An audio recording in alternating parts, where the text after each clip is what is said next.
오늘의 사연 시작합니다. 안녕하세요. 20대 마지막을 의도치 않게 파란만장하게 보내고 있는 중인 마산 사는 여자예요. 제 친구 중에 중학교 때부터 붙어 다니던 애가 있거든요. 그 친구가 정말 재미있다고 사연 읽어주는 유튜브를 접했는데 처음엔 자극적인 영상도 없고 그냥 목소리와 글자만 나오는데 뭐가 재미있다고 저렇게 추천을 할까 궁금했어요. 하지만 한 번, 두 번 듣다 보니 이제는 그 친구보다 더 중독이 돼버렸네요. 사실 저는 지금 이혼 중입니다. 얼마 살고 이혼을 했냐면요. 참 어떻게 이야기를 해야 할지 모르겠네요. 딱 4개월 살았어요. 여기까지만 들은 분들 중에 이렇게 말하는 사람들이 분명히 있겠죠. 뭐 얼마나 살았다고 벌써 이혼이라니. 조금 더 살아보고 결정하는 게 맞다 하고 말이에요. 맞습니다. 충분히 일리 있는 말이라고 생각해요. 저도 아마 당사자가 아니었다면 그렇게 말했을지도 모르겠네요. 제 이야기 좀 한번 들어보세요. 그리고 난 후에도 저렇게 말씀하실 수 있을까요? 전남편, 아니 전남편이라고도 부르기 싫네요. 그냥 그 인간이라고 할게요. 그 인간과 저는 20대 중반에 친구 소개로 잠깐 사귀었다 헤어지고 작년에 다시 만나 사귀게 된 좀 특이한 사이입니다. 껍데기는 멀쩡한 그 인간에게 제가 먼저 호감을 느껴 사귀게 되었지만 20대 특유의 허세와 자기만 아는 이기적인 모습 때문에 이별을 고했고요. 특히 외모에 유독 집착하는 그 인간에게 질린 것도 없지 않아 있었는데 우연히 지인들 모임에서 다시 만난 그 인간은 세월의 흐름 속에 제법 철이 들어 보였습니다. 원래 사람은 고쳐 쓰는 거 아니라고 하죠? 하지만 전 또 한 번 속아 넘어간 거네요. 저도 일반 회사를 다니고 그 인간도 회사원이었는데 헤어진 몇 년 사이 좋은 회사로 이직도 했고 말하는 거나 사고방식이 예전에 그 철없던 모습은 온데간데 없더라고요. 그래서 저희는 다시 사귀게 되었는데 딱 하나 외모를 엄청 신경 쓰는 건 여전했어요. 제가 원래 고무줄몸매라고 하나요? 기본적으로 약간 통통한 스타일이에요. 하지만 조금만 신경 쓰면 40kg대까지 쫙 빠지는데 얼마 안 걸리고 또 조금만 방심하면 50대 후반까지 한 번에 확 찌거든요. 그래서 연애할 때 엄청 신경 썼죠. 데이트할 때 양껏 먹고 싶어도 꾹 참고 몸매 관리를 했는데 이게 너무 스트레스인 겁니다. 그래서 당시 남친이었던 그 인간한테 물어본 적이 있어요. 자기야, 나 살쪄도 계속 사랑해줄 거지? 맨날 다이어트 중이라 먹고 싶은 거 맘 놓고 못 먹으니 너무 힘들어. 지금보다 조금만 더 찔 거 각오하고 맛있는 거 좀 먹고 싶어 라고요. 그 인간은 순간 정색을 하면서 사람이 왜 사람인 줄 알아? 참는 게 가능하니까 사람인 거야. 먹고 싶은 거 다 먹고 하고 싶은 거 다 하고 사는 사람이 몇 명이나 되겠니? 나같이 근사한 남자 만나려면 그 정도 관리는 해줘야지 하길래 순간 기분이 상해 대판 퍼붓고 화가 난 채로 집으로 온 적이 있는데 며칠을 미안하다고 싹싹 빌길래 앞으로 몸매 관리 타이트하게 하는 거 그만할 거라고 선포하고 그래도 계속 사귈 거면 만나자고 했죠. 그 인간은 아주 인자한 표정을 지으며 그래 저번에 내가 장난이 심했지? 그거 내 진심 아니었어. 우리 자기 살쪄도 안 버릴 테니까 먹고 싶은 거 먹고 살아. 하더군요. 실제로 그 후로 저는 그 전처럼 힘들게 다이어트 안 했고 당연히 살도 좀 쪘어요. 그래도 자기가 약속한 대로 농담으로도 살 이야기는 하지 않길래 정말 별 문제 없는 줄 알고 계속 만났고 결혼까지 했습니다. 제 입으로 말하기는 좀 뭐하지만 제가 약간 서구적으로 생겼거든요. 이목구비가 진하게 생겼다고들 하죠. 그래서 그런지 얼굴은 예쁘다는 소리를 참 많이 듣는 편입니다. 그 인간도 저희 여러 가지 모습 중에 외모 칭찬을 제일 많이 해왔고요. 결혼 이야기가 나오고 전 회사에 사표를 냈어요. 아빠가 사업을 하시는데 자산이 제법 되십니다. 그래서 중학교 때부터 틈틈이 제 앞으로 증여를 해주셨는데 뭐 평생까지는 아니더라도 한 10년은 아껴 쓰면 일 안 해도 먹고 살 만큼 은행에 잔고가 있었거든요. 재미도 없고 일하는 의미도 못 찾는 현재 직장은 때려치우고 결혼하고 좀 쉬면서 앞으로 어떻게 내 인생을 꾸려갈지 생각하는 시간을 가지고 싶었어요. 그 인간은 부자 아빠 둬서 사표도 시원하게 던지네? 정말 부럽다. 나도 돈 많은 집에서 태어났으면 얼마나 좋았을까? 라며 엄청 부러워했는데 그때는 저만 편하게 집에서 쉬게 돼서 얼마나 미안했는지 모릅니다. 그래서 열심히 뒷바라지 해줬어요. 매일 아침 일찍 일어나 근사한 아침상도 차려주고 각종 영양제며 건강식품도 잊지 않고 챙겨줬죠. 이혼 서류 도장 찍는 날 그 인간도 그 부분은 할 말 없다고 인정한다 하더라고요. 근데 문제는 일을 안 하고 집에만 있으니 자꾸 축축 처지게 되고 밥도 조금씩 많이 먹게 되는 겁니다. 물론 운동하는 것도 게을러져서 자주 빠지게 되더라고요. 다 인정합니다. 제 잘못도 분명히 있다는 걸요. 하지만 보통의 남편이라면 나중에야 자기 관리 문제로 뭐라고 화를 내더라도 일단 타이르거나 조언부터 시작하는 게 먼저 아닌가요? 누가 말하지 않아도 저 스스로가 충분히 저희 게으른 생활 패턴을 인지하고 고쳐야겠다 생각하고 있는데 이 인간은 그런 거 아예 없이 바로 저를 비하하기 시작하는데 진짜 어느 정도 가볍고 자기만 아는 모습이 있다는 건 알았어도 이만큼 야비한 인간일 줄은 꿈에도 몰랐네요.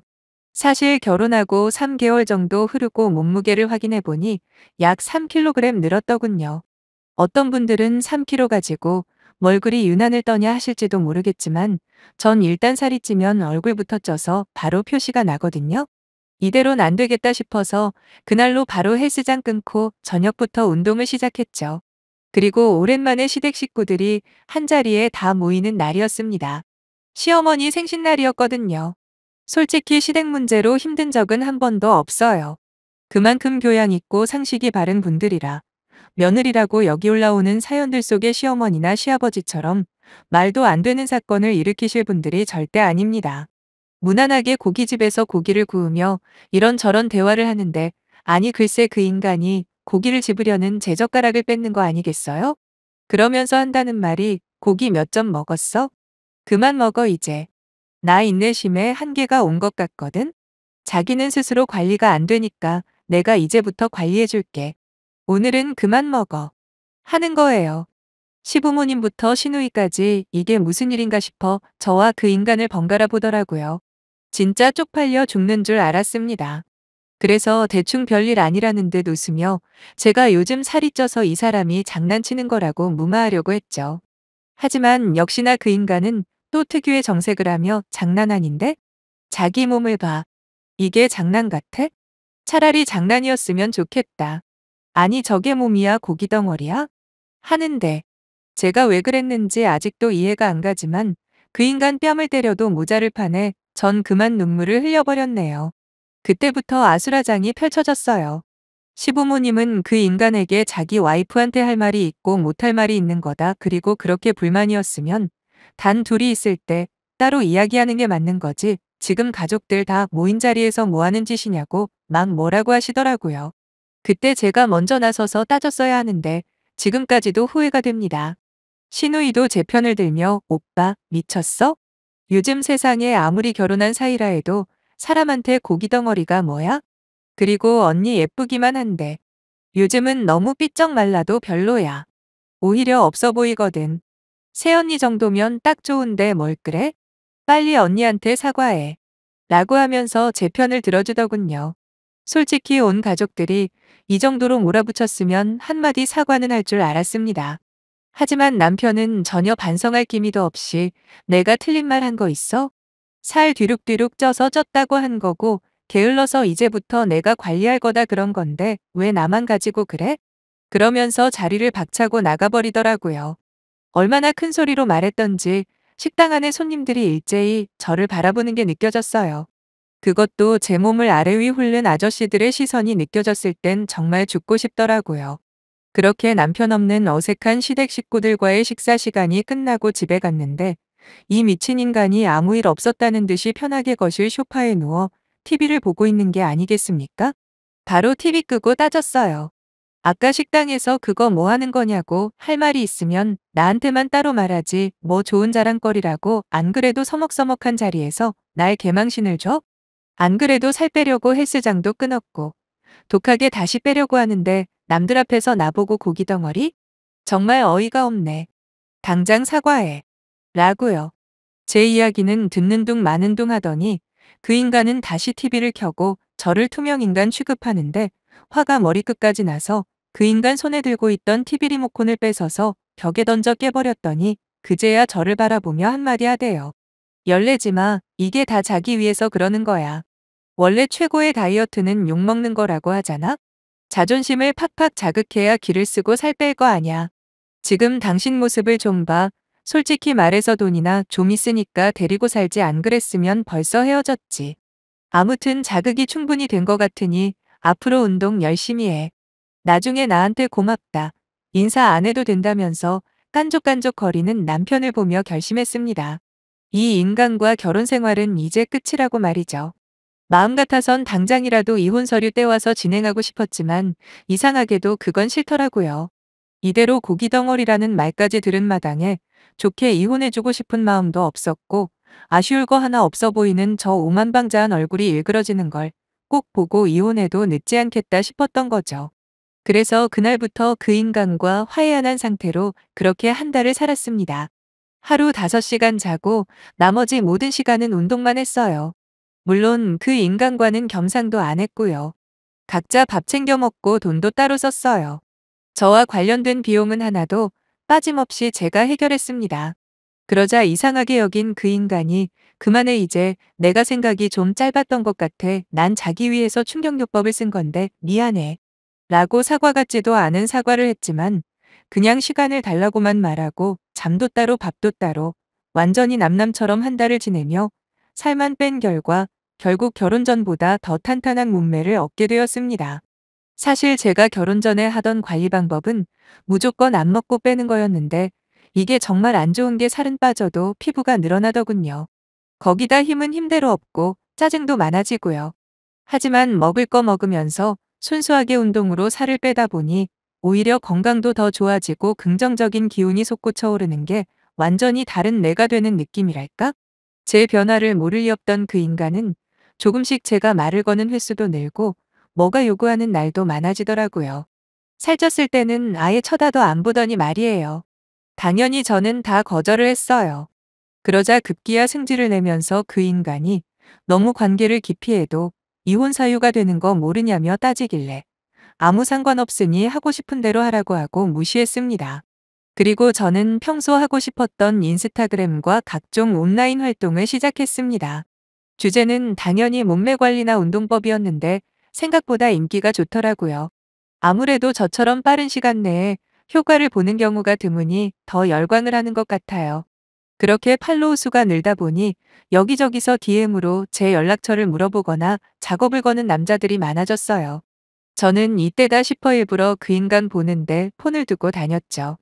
아니나 다를까 수많은 남자들의 DM을 본 그 인간은 어느 날 제게 그러더라고요. 자기가 졌다고 그러니까 이제 그만하자고 하면서 불안해 죽겠다는 겁니다. 이러다 제가 바람이라도 피우면 자기는 어떻게 사냐고 진짜 의처증 걸릴 것 같으니까 그만 돌아와 달라며 무릎 꿇고 비네요. 그런 남편을 보면서 참 여러 가지 감정이 교차하더군요.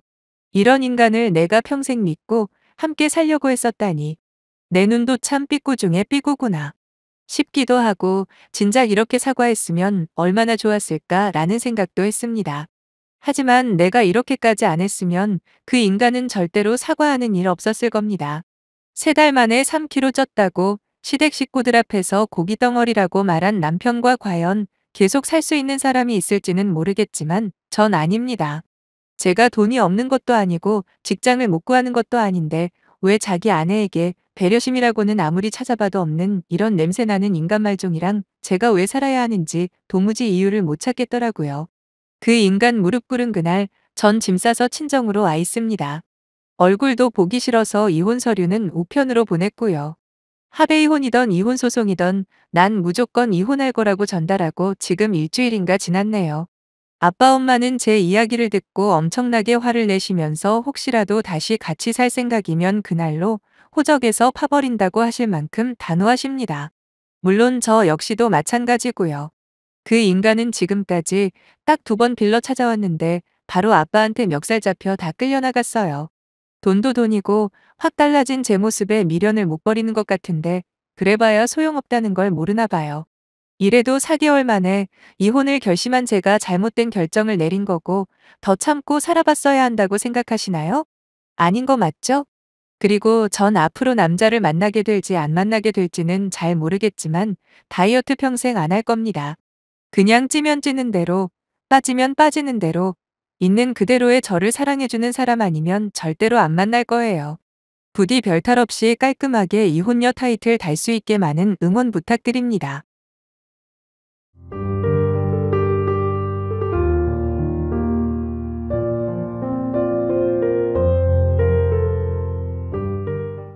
오늘의 사연 시작합니다. 안녕하세요.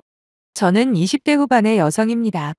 주변의 친구들도 그렇지만 아무래도 나이가 있다 보니 제 또래 친척 형제들도 서서히 하나둘씩 결혼을 하기 시작하더라고요. 솔직히 20대 후반이면 요즘 기준으로 그렇게 늦은 것도 아닌데도 알게 모르게 부담이 느껴지긴 했습니다. 저는 지방에 별로 알려지지 않은 대학교를 다녔어요.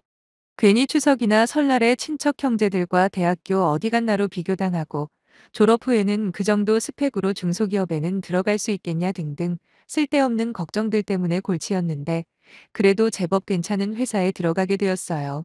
그래서 이제는 더 이상 비교당할 일은 없겠다며 안심을 했죠. 하지만 취업 다음엔 결혼 가지고 스트레스를 주더라고요. 저만 보면 남자친구는 있냐 물어보시는 거예요. 그래서 있다고 대답하면 남자친구 직업은 뭐냐는 둥 집에 재산은 얼마나 있냐는 둥 꼬치꼬치 캐묻습니다. 그리고 없다고 대답하면 아직 남자친구도 안 사귀고 뭐 했냐고 그래서 결혼은 하겠냐 하면서 또 사람 마음 불편하게 하시더라고요.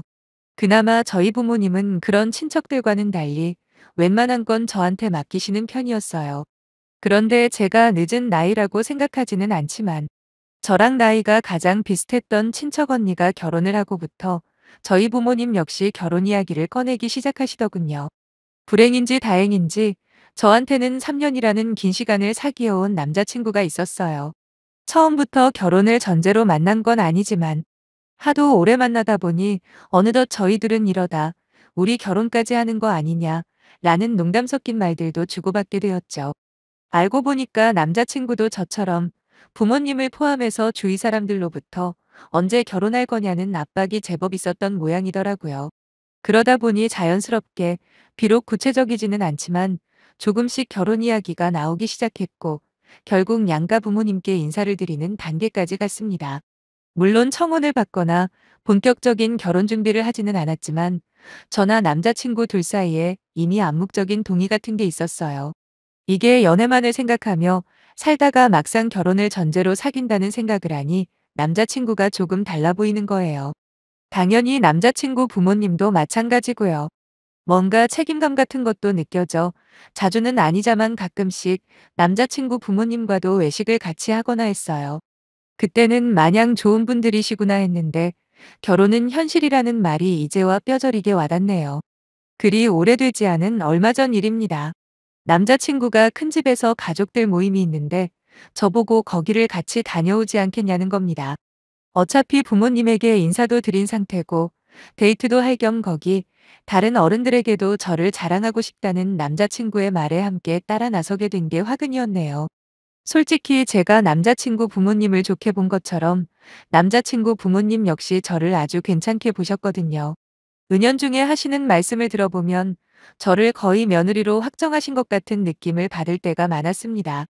저희 부모님 또한 제 남자친구를 상당히 마음에 들어 하셨기 때문에 이러다 진짜 결혼하게 되는 건 시간 문제다 싶었죠.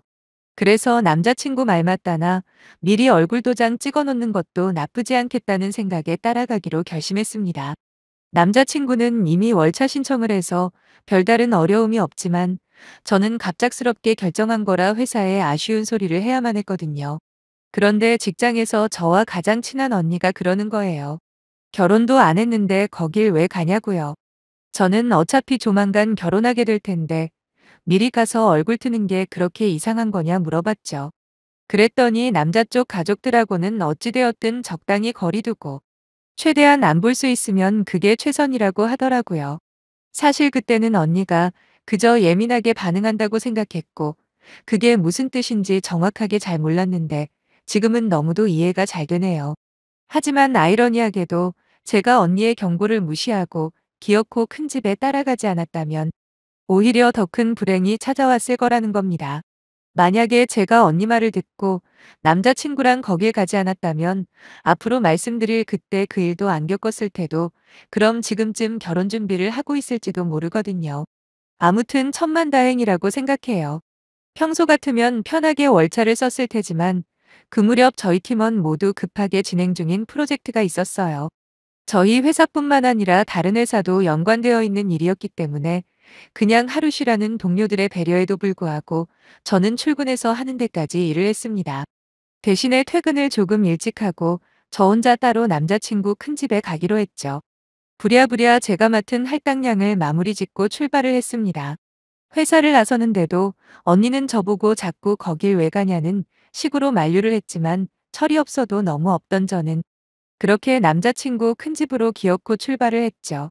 나름 서두른다고 하긴 했지만 퇴근 시간만 겨우 피해서 출발한 거라 도착할 때쯤 되니 예상했던 시간보다 조금 더 늦었더라고요. 하필이면 그날 가는 길에 사고 현장을 지나야 해서 차들이 꽤 막혔거든요. 도착하고 나니까 음식은 준비가 끝났더라고요. 남자친구가 왜 이렇게 늦게 왔냐고 하면서 이왕 올 거 좀 일찍 와서 도와드리면 좋았을 거 아니냐라고 하는 거예요. 일단 여기서부터 조금 황당했습니다. 아직 결혼한 사이도 아니니까 아직은 제가 손님 입장 아닙니까? 그런데 왜 음식 준비 도와드리는 걸 마치 제 의무인 것처럼 이야기를 하는 건지 그 자리에서 한마디 하려고 했습니다. 잘못된 건 바로잡아야 하니까요. 하지만 워낙 사람들이 많은 데다 제가 도착한 걸 알고는 전부 저한테 관심이 집중되는 탓에 그럴 상황이 안 되더라고요. 아무튼 남자친구가 저를 이리저리 데리고 다니면서 인사를 시키기 시작했죠. 솔직히 식구가 무지하게 많아서 누가 누군지 기억도 못하겠고 너무 정신이 없는 거예요. 그때 몇 번째 큰어머니라고 하는 분이 오셔서는 바빠 죽겠는데 대충 인사 끝났으면 이리 오라며 남자친구 손에서부터 저를 뺏어가더라고요. 그렇게 엉겁결에 음식 나르고 상 차리는데 끌려가서 뻘쭘한 상태로 이러저런 걸 도와주게 되었어요. 사실 남자친구 말 때문에 기분 나쁜 건 사실이었지만 그렇다고 첫인사드리러 와놓고 아무것도 안 하면서 얻어먹기만 할 생각은 아니었거든요. 거기다 저희 집 분위기만 생각했던 것도 저의 큰 실수이기도 했고요. 어느 집이던 한 번씩 온 가족들이 모이는 때가 있잖아요. 저희 부모님뿐만 아니라 저희 친척들은 남녀 가리지 않고 전원이 솔선수범에 다 같이 돕는 편입니다. 음식하는 것뿐만 아니라 상 차리고 뒷정리까지 각자 알아서 하죠. 그러다 보니 어떤 일이든 금방금방 끝나는데 남자친구 집도 마찬가지일 거라 생각했어요. 그런데 가만 보니 뭔가 이상한 겁니다. 거실에 차려진 커다란 상에 음식을 나르고 수저놓는 건 전부 여자들 뿐인 거예요. 남자친구 역시 어디 갔는지 보이지도 않았고요. 어디 있나 찾아보니 남자들은 죄다 큰 방에서 뉴스를 보고 있더라고요. 그러면서 여당이 어떠니 야당이 어떠니 자기들끼리 침까지 튀어가며 열띤 토론의 장을 열고 있었죠. 마치 또 다른 세상이 열린 느낌이랄까요? 전속이 부글부글 끓었지만 거기서 제가 어쩌겠어요. 저희 집도 아니고 남자친구와 남자친구 부모님을 제외하면 전부 다 처음 만난 사람들인데요. 아무튼 식사 준비가 끝나고 저는 더 놀라운 광경에 혀를 내두를 수밖에 없었는데 지금 생각해도 도무지 이해가 안 되네요. 상을 다 차리자 그 집 구석 여자들이 방에 한 번씩 기웃거리면서 밥 드세요, 식사하세요 라며 알려주더라고요.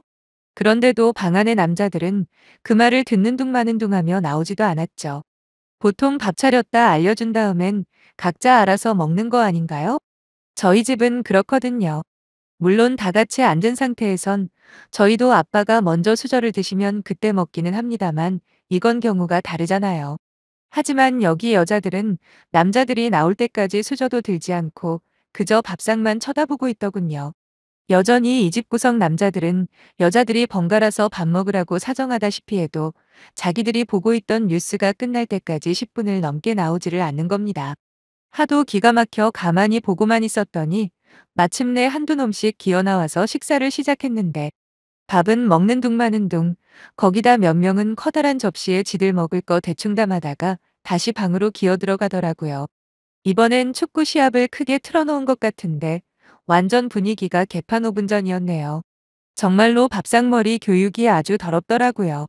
거기다 식사가 끝나니 지들이 먹던 그릇은 밥상 위에 그대로 올려놓고 다시 방으로 들어가 TV 삼매경에 빠져버리고요. 그중에 한 놈도 최소한 자기가 먹은 그릇 싱크대에 놔두는 인간도 없다는 게 믿어지시나요? 문제는 그놈들 중에 남자친구도 포함되어 있다는 겁니다. 아무리 분위기가 그렇다고 해도 이런 꼬라지를 자기 아내가 될지도 모르는 저한테 보여줘도 된다고 생각했다는 거 자체가 더 열받더라고요. 그런데 그런 남자들을 보고도 여자들은 군말 하나 없이 늘상 있었던 일인 마냥 그르치우고 설거지를 하는 모습을 보고 있자니 가슴속 깊은 곳부터 답답함이 밀려왔습니다. 그때부터 전 일절 아무것도 안 했어요. 내심 저한테 설거지를 도와달라는 어머님의 말씀도 그냥 무시하고 거실에 가만히 앉아만 있었죠. 대충 제 기분을 눈치채셨는지 더 이상 별말은 안 하셨고요. 그렇게 언제 집에 갈까 타이밍만 보고 있던 와중 후식으로 과일을 먹으라는데 갑자기 고모라는 분이 저한테 사과를 건네주며 그러시는 거예요. 여자는 과일 깎는 것만 봐도 살림을 잘하는지 알 수 있다고요.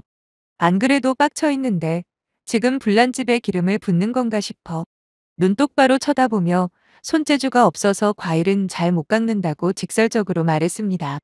그런데도 옆에서 갑자기 남자친구와 남자친구 어머님이 한 소리 거드시더군요. 못 깎아도 좋으니 빼지 말고 한번 보여달라고요. 그래서 남자친구한테 과일 깎는 거 정도는 지금까지 일 하나도 안 하고 탱자탱자 놀기만 했던 자기가 해야 하는 거 아니냐 그랬습니다. 순간 갑분싸라고 아시죠? 저의 대답에 갑자기 분위기는 완전히 싸해졌고 어머님이 결국 과일을 깎으시더라고요. 그러나 전혀 미안하지 않았네요. 그때 제 머릿속에는 어서 빨리 여기서 빠져나가 남자친구와 대판 싸워야겠다는 생각뿐이었거든요. 사실 데이트할 때는 식당에서 저 앉으라고 의자까지 빼주던 사람이 무슨 이유로 여기서는 저를 이딴 식으로 취급하는지, 그리고 어머님도 마찬가지였죠. 최소한 이런 말도 안 되는 상황에서 가만히 계실 분으로는 생각하지 않았거든요. 아무튼 길고 길었던 남자친구네 가족 모임은 끝이 났고 드디어 저는 해방이 되었죠. 남자친구가 돌아갈 때는 제 차를 타겠다고 미리 말해놓은 게 있어서 함께 돌아오는 길에 그날 하루 동안 쌓이고 쌓였던 말들을 꺼내놓기 시작했습니다.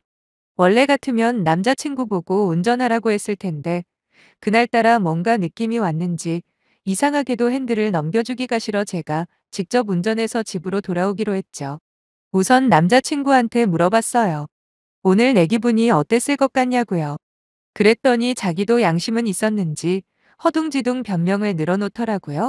자기는 어릴 때부터 가족들끼리 모이면 저런 분위기가 당연한 거라고 하면서 남자는 주방에 들어가면 절대로 안 되는 분위기랍니다.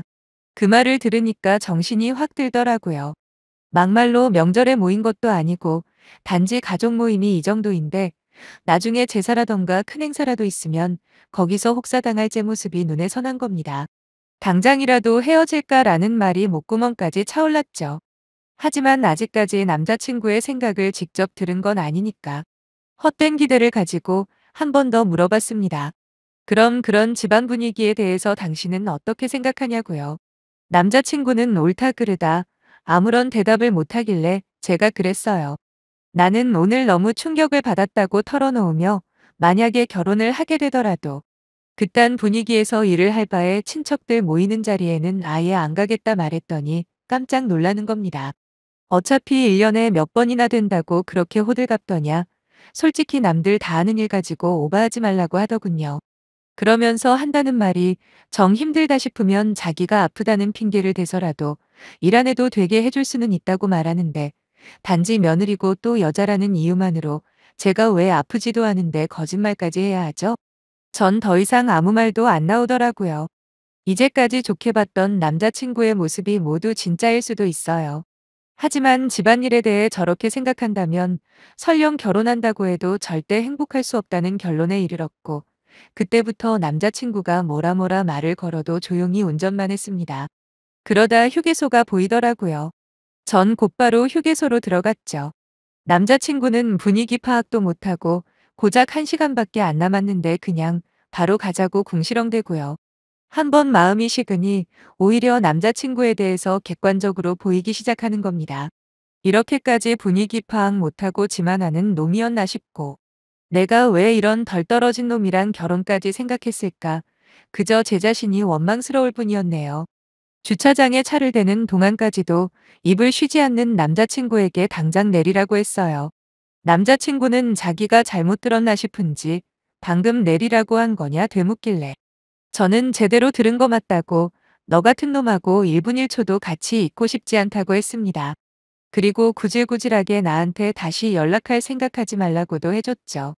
상황이 심각해진 걸 깨달았는지 그제서야 친척들 모임에는 절대로 안 가도 된다며 매달리는데 솔직히 그 말에 믿음이 가지도 않고 누가 봐도 당장 지금 상황만 모면하려는 게 뻔히 보이는 거예요. 그리고 그게 중요한 게 아니잖아요.